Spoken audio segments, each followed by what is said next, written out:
Y estamos hablando sobre una serie de padres a hijos. Esa es la serie que estamos teniendo y estamos viendo pues cómo educar de una mejor manera a nuestros hijos.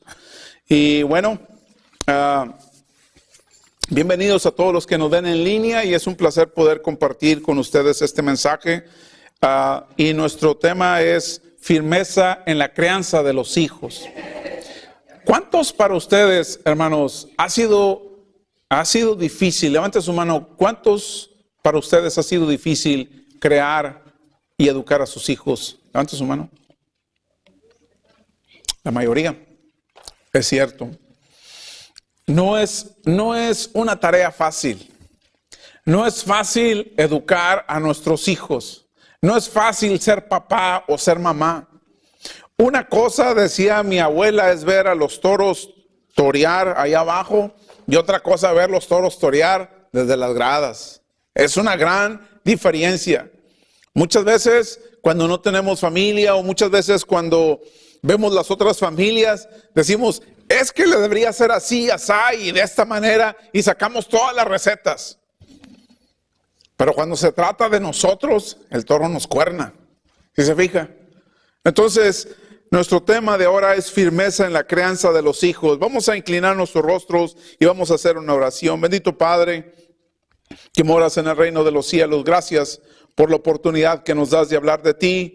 Señor, que seas tú, Señor, quien hable, porque lo que está en juego, Señor, no es cuánto ganamos, no es el trabajo que tenemos, Señor, sino es nuestra salvación, Padre. Y nuestro deseo es que nuestros hijos también lleguen a una eternidad a tu lado. Te pedimos, Padre, que nos bendigas esta tarde. En el nombre bendito de Cristo Jesús. Amén y amén. Así que bienvenidos todos ustedes y todos los que nos ven en línea. Acuérdense que estamos con nuestra serie de padres a hijos. Y nuestro tema de hoy es firmeza en la crianza de los hijos. Una de las cosas que vimos en los centros de entrenamiento es que en Europa, actualmente, específicamente en Inglaterra, asisten a la iglesia cada domingo de un 6 a 7% de su población. Nada más, de un 6 a un 7% de su población. Es muy poquito, hermanos. Nada más, este es el porcentaje que va a la iglesia en Inglaterra. Eso no sucedía en 1945. En 1945, el 74% de los ingleses iban a la iglesia, eran parte de una iglesia. ¿Saben qué dicen los historiadores de la iglesia? ¿Qué pasó? ¿Por qué la gente ya no va a la iglesia? Normalmente siempre están en desacuerdos, pero en esto sí están en acuerdo. ¿Por qué perdieron una generación los ingleses? Perdieron una generación. Hoy la gente no va a la iglesia más que de un 6, un 7%. Es todo lo que va de población a la iglesia. De acuerdo a estos historiadores, ellos perdieron una generación porque dejaron de trabajar con los niños. Dejaron de trabajar con los matrimonios. Dejaron de trabajar con este grupo de personas. Y perdieron una generación. Personas que ya no regresaron a la iglesia de Gran Bretaña. ¿Saben? Inglaterra y como otros países en Europa, ellos gobernaron al mundo por 500 años. Fueron a aquellos lugares del mundo más lejos y los conquistaron. Hoy en Estados Unidos parece que nos está pasando lo que les pasó en Europa. Hay un libro que se titula La última generación. Y el escritor dice que de un 55 a un 66% de los jóvenes en la iglesia mencionan que la iglesia sería una parte principal de sus vidas cuando ellos estén fuera de sus hogares. Y después de que estos jóvenes salen de sus hogares, solamente el 33% siguen diciendo que la iglesia es fundamental en sus vidas. Otra estadística dicen que entre el 66 y el 94% de los jóvenes están abandonando su iglesia tradicional después de la secundaria o de la middle school. Ya no están yendo a la iglesia. Así que, ¿cómo criar o cómo estar firmes para la crianza de los hijos en una sociedad que se proyecta a vivir independiente de Dios? Una sociedad que está diciendo, esto es lo que yo quiero hacer, esto es lo que yo voy a hacer, Dios, no interfieras conmigo. ¿Qué vamos a hacer, hermanos? Somos la iglesia. Vamos a alcanzar a un mundo sin Dios. Vamos a hablarle a un mundo sin Dios. Vamos a estar firmes para que nuestros hijos no sean atraídos por ese mundo sin Dios. Y el libro de Hebreos, si ustedes abren sus Biblias, los que nos ven en línea, en Hebreos capítulo 12. Hebreos capítulo 12, versículo del 1 al 3. Dice la escritura de esta manera. Esto está en el Nuevo Testamento. Hebreos 12, versículo del 1 al 3. Y dice la escritura de esta manera. Capítulo 12, versículo del 1 al 3 dice, Dios, habiendo hablado muchas veces y de muchas maneras en otro tiempo a los padres por los profetas, dice Hebreos capítulo 12, perdón, me equivoqué de pasaje, dice, por tanto, también nosotros que estamos rodeados de una multitud tan grande de testigos, despojémonos del lastre que nos estorba, en especial del pecado que nos asedia, y corramos con perseverancia la carrera que tenemos por delante. Fijemos la mirada en Jesús, el indicador y perfeccionador de nuestra fe, quien por el gozo que le prestaba soportó la cruz, menospreciando la vergüenza que ella significaba, y ahora está sentado a la diestra del trono de Dios. Así pues, consideran aquel que perseveró frente a tanta oposición por parte de los pecadores para que no cansasen o no cesasen. Así que no debemos de perder el ánimo. Es lo que el apóstol Pablo nos está diciendo a los hebreos. Hay una historia de un monte en África. Es un monte muy alto. Y se llama el monte Kilimanjaro. Cuando usted viaja de Sudáfrica al noreste, donde está ubicado este monte, tiene que caminar como 6 días. Y dice la historia que hay expedicionarios que van constantemente.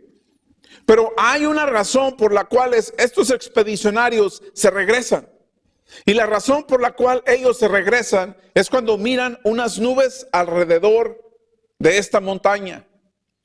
Simplemente ellos van y ven esa nube, dan la media vuelta y se regresan, se van, no llegan. ¿Saben? Así hay muchos matrimonios. No están llegando a la montaña. Cuando vienen los problemas, cuando vienen las situaciones difíciles, muchos matrimonios se están dando la vuelta y se están regresando. No están llegando al punto donde tienen que llegar. Así que, ¿cómo nos vamos a mantener nosotros firmes para crear a nuestros hijos? ¿Qué es lo que nosotros necesitamos hacer para crear a nuestros hijos? Vamos a ver y vamos a encontrar nosotros en este pasaje de Hebreos capítulo 12. Vamos a encontrar 4 cosas que nos van a ayudar a nosotros como padres para mantenernos firmes en la crianza de nuestros hijos. No es posible que a veces los hijos de 5 años, bueno, sí es posible, de 4 años, están decidiendo cómo debe girar, cómo debe comportarse el matrimonio, la familia. Necesitamos algo más poderoso que nosotros. Necesitamos ser guiados por algo más poderoso que lo que nos ofrece nuestra sociedad. Hoy en día, muchas personas y niños y jóvenes cuentan con un celular. Y muchas veces les hablas y no te contestan. Hay un problema con la comunicación. Y si hay un problema con la comunicación entre los padres con los hijos o los hijos con los padres, hay un problema de comunicación también con Dios.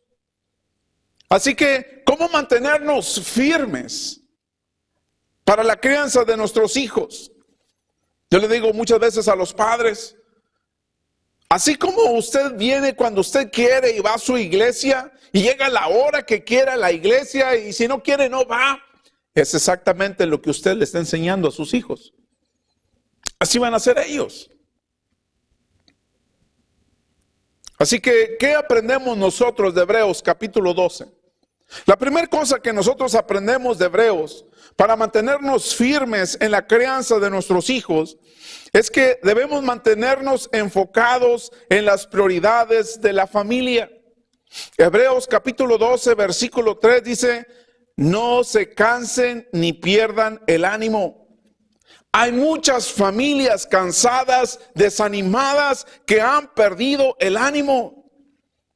¿Es fácil ser padre? No, es algo bien difícil. Especialmente cuando tienes teenagers, cuando tienes jovencitos de 10, 11, 12, 13, 14 años, 15 años. Es bien difícil ser papá.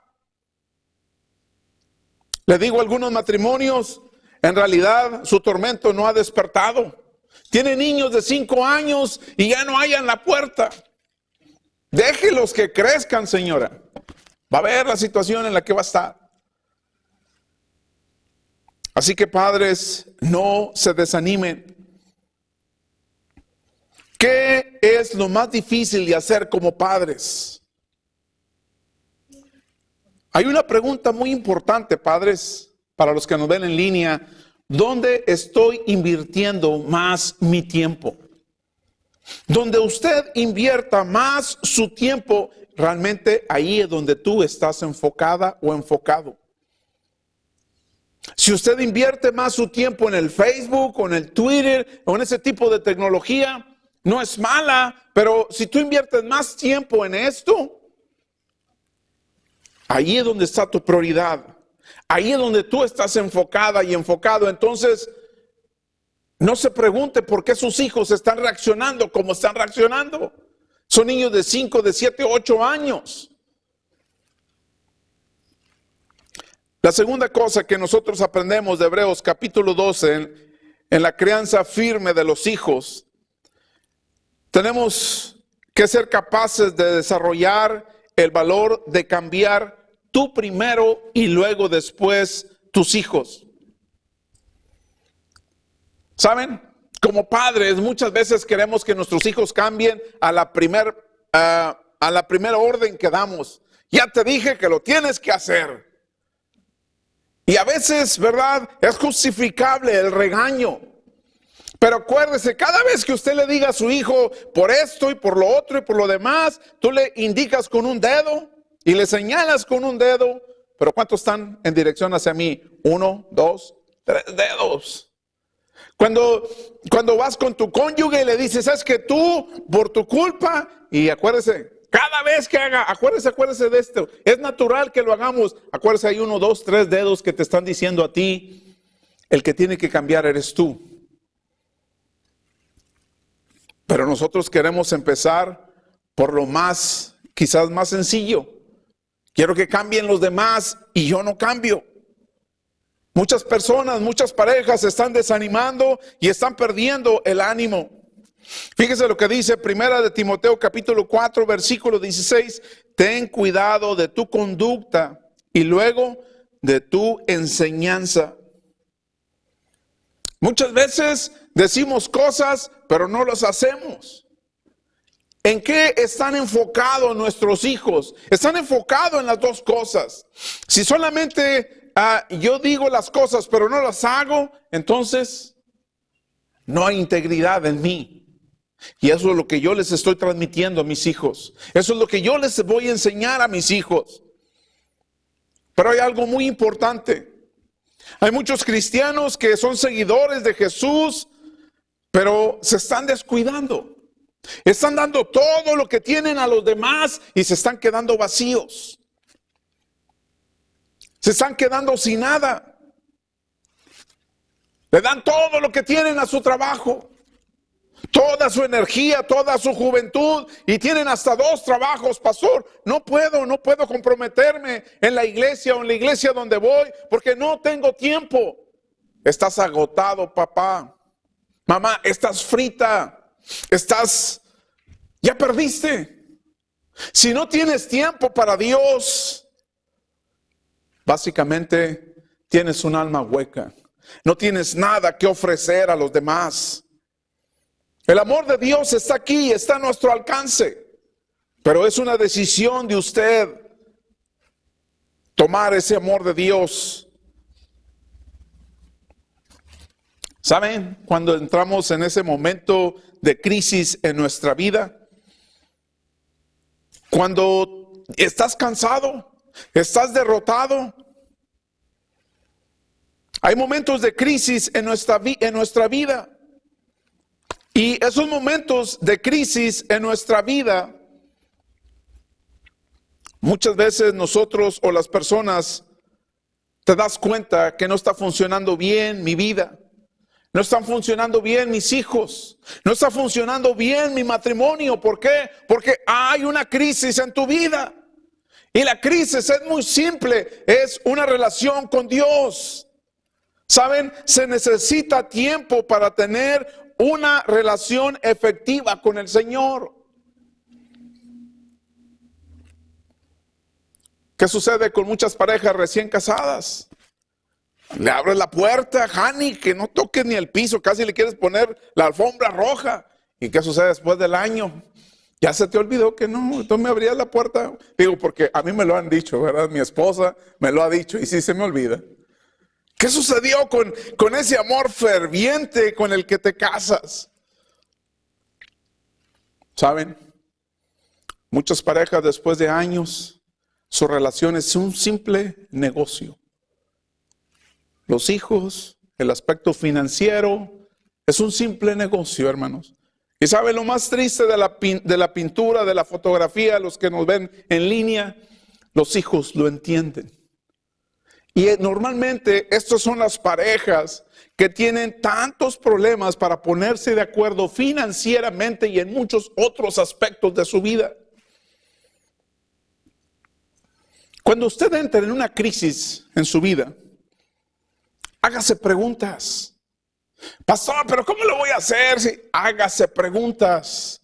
Cuando tú te pones a hacerte preguntas, a cuestionarte a ti mismo, las cosas están bajo control. Pero cuando simplemente sale tu emoción y es la que controla tus decisiones, ya fracasaste. Y las preguntas que te debes de hacer cuando tengas crisis en tu vida, para todos los que nos ven en línea, esa es la primera pregunta. ¿Te gusta realmente la persona en la que te has convertido? ¿Estás a gusto con la persona en la que te has convertido?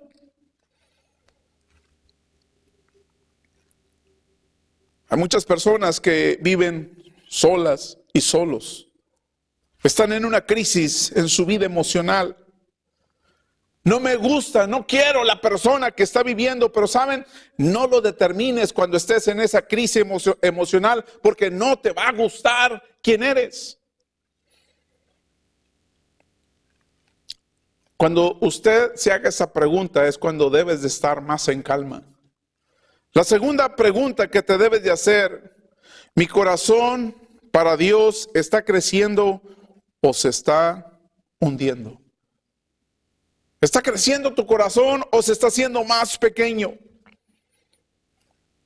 La tercera pregunta es: ¿tu ritmo de vida está bien? Cuando nuestro ritmo de vida no está bien, estás afectando a tus hijos, estás afectando tu relación con Dios y tu relación con tu cónyuge. No estamos bien en el ritmo de nuestra vida. Y la última pregunta: ¿Le estoy dando a mi familia solo mis restos emocionales?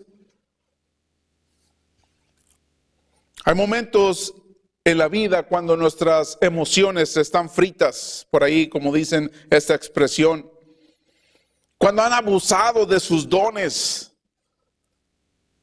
cuando definitivamente has dañado tu cuerpo por querer invertir más horas en cierto o determinado lugar. Otros o otras simplemente han abandonado a su hija, a sus hijos. Esta vez que estuvimos en el viaje misionero en México, la directora de esta escuela nos estaba diciendo, y le hice esa pregunta a uno de los niños que estaban todos formaditos enfrente de nosotros, y uno de ellos,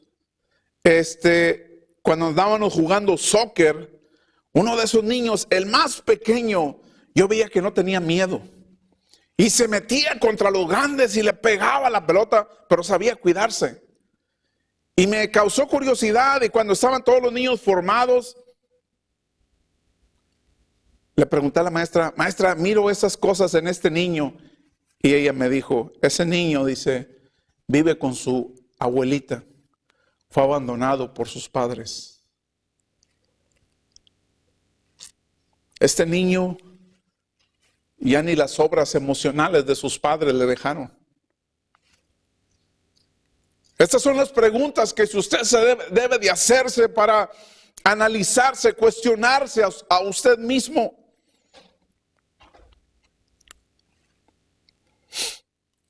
Así que una de las otras cosas que vemos en este pasaje de Hebreos 12:3, donde dice, no se cansen ni desmayen. En otras palabras, no la vamos a hacer solos o solas. Esta es la tercera cosa que nosotros podemos aprender de Hebreos capítulo 12. Tenemos que establecer relaciones. Fíjese, dice Gálatas capítulo 6, versículo 2, dice, ayúdense unos a otros a llevar sus cargas y así cumplirán la ley de Cristo. Muchas personas son islas, se aíslan de los demás. Y a lo mejor algunos de ustedes están atravesando de ese momento en su vida. Son islas. No necesito de la ayuda de nadie más. Necesitamos establecer relaciones sanas. ¿Saben? Nosotros no estamos destinados a ser un matrimonio solos. Nosotros no estamos destinados a ser padres solos. Nosotros no estamos destinados a llevar solos una angustia. Nosotros tenemos que hacerlo en comunidad. Tenemos que establecer relaciones. Hay una pregunta que usted se debe hacer cada semana. Es muy importante. Cada vez que tus relaciones salgan o las tienes que desarrollar, pregúntate, ¿estoy haciendo relaciones sanas? Algunos de ustedes no lo están haciendo.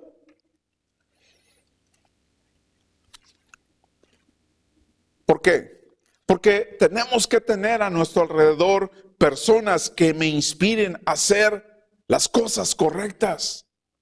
¿Se acuerdan que les decía esto en la ilustración? Si usted tiene problemas con el alcohol, pues no entres a una cantina a comer cacahuates. Si tienes problema con el alcohol, no busques esas amistades que les gusta esa adicción. No entres ahí. Busca personas que te inspiren tu vida.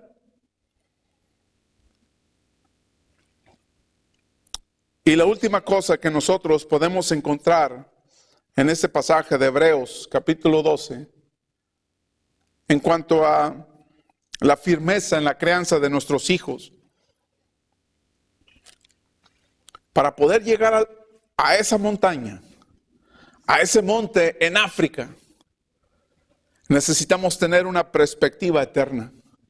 Hebreos capítulo 12, versículo del 1 al 3. Debemos de mantenernos en esa perspectiva eterna, porque somos hijos de un Padre celestial. Y es la manera de tomar mejor decisiones. Es sorprendente cómo en este pasaje de Hebreos, el apóstol Pablo estaba junto a un hombre que había sido golpeado, había sido llevado a la cárcel. En 2 de Corintios capítulo 4 versículo 17 el apóstol Pablo dice: pues los sufrimientos ligeros y efímeros que ahora padecemos producen una gloria eterna que vale muchísimo más que todo sufrimiento. ¿Saben? El apóstol Pablo tenía una perspectiva eterna. Y es por eso que él pudo hacer lo que hizo en la Biblia. Necesitas una perspectiva eterna. Es posible que estés pasando por cosas difíciles en tu vida o en tu familia. Y lo siento realmente por lo que estés pasando. Y quizás yo no te pueda ayudar. Pero el hecho es que cuando se tiene una perspectiva eterna, la vida está en esa dirección. Así que vamos a poner nuestra familia en una perspectiva eterna, de un ángulo diferente. Y esto es un gran recordatorio. Y se lo he dicho muchas veces cuando visitaba a mis papás en Texas. Después de que me despedía de ellos, esta era mi despedida. Si no nos vemos aquí, papá, mamá, nos vamos a ver ¿dónde? En el cielo. Y mi papá, antes de convertirse, no era un buen hombre. Era como cualquier otro hombre quizás que me está oyendo en línea, con sus problemas de adicción, de pecado. Pero por alguna razón ahora yo les estoy predicando que sí hay esperanza. Hay esperanza en la verdad de Jesús. No se rindan. Sean fuertes. Estén firmes en sus decisiones con Dios. Que la sociedad contemporánea en la que vivimos no destruya ese fundamento que es Cristo. Porque si te destruyen a ti, Padre, va a ser muy fácil, o va a ser más fácil que destruyan a tus hijos y luego a tus nietos, y vas a sufrir. ¿Por qué no de una vez empezar con una perspectiva eterna? Dios es eterno y yo quiero estar allí. Y yo quiero que también usted esté en esa eternidad y que sus hijos y sus nietos, que a lo mejor todavía no nacen, pero esa es nuestra esperanza. Puestos de pie, vamos a hacer una oración. Y si en medio de esta oración usted quiere entregar su vida a Jesús, usted quiere reconciliar su vida con Jesús, venga al frente y dígale al Señor: oro para hacer lo que yo no puedo hacer. Cámbiame, transfórmame, moldéame a tu imagen, Señor, y Él lo hace. Es maravilloso cómo Dios nos transforma, cómo Dios nos cambia. Incline su rostro y si alguien tiene una necesidad de oración, venga al frente y oramos por esa necesidad.